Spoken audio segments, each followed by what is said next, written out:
have major breaking news right now. Iran is not backing down.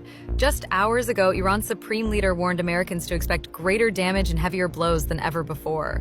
Donald Trump has responded multiple times, saying if Iran hits, the U.S. will hit back, and it'll hit harder. Meanwhile, Israeli media is reporting that Israel is pausing strikes on Iran for now. Why? They're watching to see how Iran responds next. And yes, tonight U.S. forces have launched new strikes, but here's what you need to know. Iran doesn't have the power to hit the U.S. mainland. Any attacks will likely target American bases and troops in the Middle East. In Baghdad, security has been significantly tightened. U.S. forces are on high alert, and military installations are bracing for retaliation. So, what happens next? Will Iran respond? We don't know, but the next few hours are critical. I'll be tracking it all night. Follow for real-time updates. Stay alert, this is far from over. A short time ago, the U.S. military carried out massive precision strikes on the three key nuclear facilities in the Iranian regime: Fordow, Natanz, and Esfahan. For sure, it's impossible to throw bombs and expect peace to be established immediately. So, well, then we have the response, and this is what people have to say. I'm keen to hear, what are your opinions on all these issues going on? Iran has officially responded to the United States bombing their nuclear sites by launching their own ballistic missile attack on Israel soon after. Iran's supreme leader, Ali Khamenei, made a statement saying that the U.S. should now expect more damage and heavier blows than ever before, which is really scary. He's always believed in death to Israel and death to the United States, but obviously we're not going to back down. He also threatened U.S. cargo ships, and we also have 40,000 troops within ballistic missile range, so hopefully they stay safe, but those troops are there just in case things escalate, so we can take matter into our own hands. But be safe out there. Even here in the United States, we don't know how this is going to develop, but we do have military on standby. But yeah, just wanted to give you guys this update. The United States is officially involved in this war. Hopefully we can make peace soon and get things back to normal. We are 24 hours after the situation with Donald Trump and Iran. Stay all the way to the end. I would appreciate it. It's going to make perfect sense. North Korea is willing to provide kaboom booms to Iran in order to secure lasting peace. Iran sent 3 people to handle Donald Trump. If you guys don't understand what I mean by that, think about the Butler, Pennsylvania situation. 3 people are in custody. I will put their names right here. January 17th of 16, $400 million.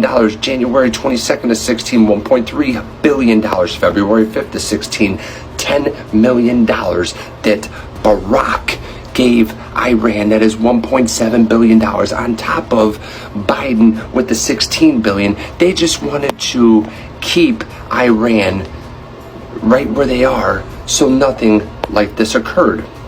So you had to pay off the people, but didn't want to handle the situation. Trump is the only president, and other presidents in the United States have the authority in order to limit military actions such as kaboom boom targets in Iran without prior congressional approval under certain conditions. That's Article 2, people. But there are legal and constitutional limits the president can do. Unilaterally, the Commander-in-Chief power, Article 2 of the Constitution, allows the President to respond in immediate actions, take limit military actions to protect U.S. interests, troops, and allies. So he's within his rights, and AOC wants him to get impeached as well.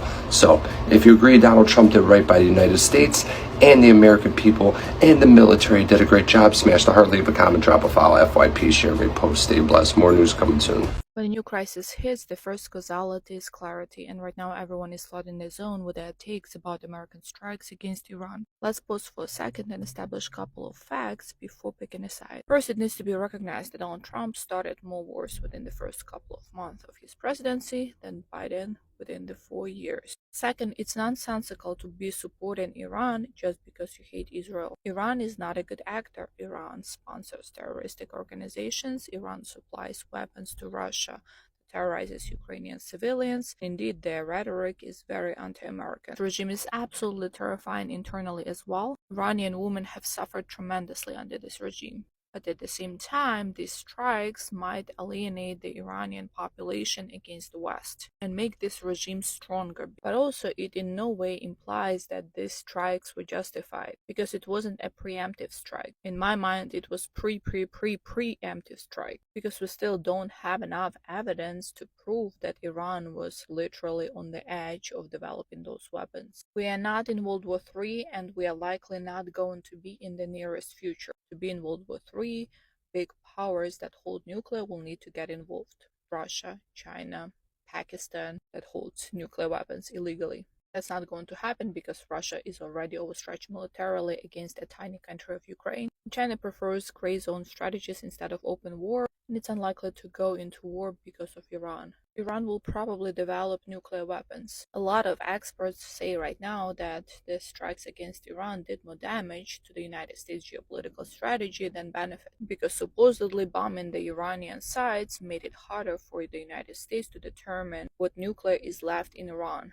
It's really frustrating, I know. I'm going to talk to you like I would right now if I was teaching my history class, because I know that some of my students watch this and you're wondering what's going on, and you might not have the community or the space to process. Was the act unconstitutional? Yes. It is a violation of the War Powers Clause. Article 1, Section 8 gives Congress the power to declare war exclusively. While under Article 2, the president is the commander-in-chief. They cannot declare or initiate war. Bombing Iran today is considered an act of war because they are a sovereign nation. That requires congressional authorization. It's also a violation of the War Powers Resolution of 1973. It's also a violation of international law. The United Nations Charter, which the United States signed, prohibits an act of force against another sovereign nation except in self-defense. Everything that happened today undermines the value of checks and balances that our country is founded upon. So when you're questioning everything that you read, everything that you learned about the Constitution in 12th grade government or 11th grade U.S. history, you have the right to question that. You're not going crazy. This is a violation of that. That's not my opinion. You can look it up.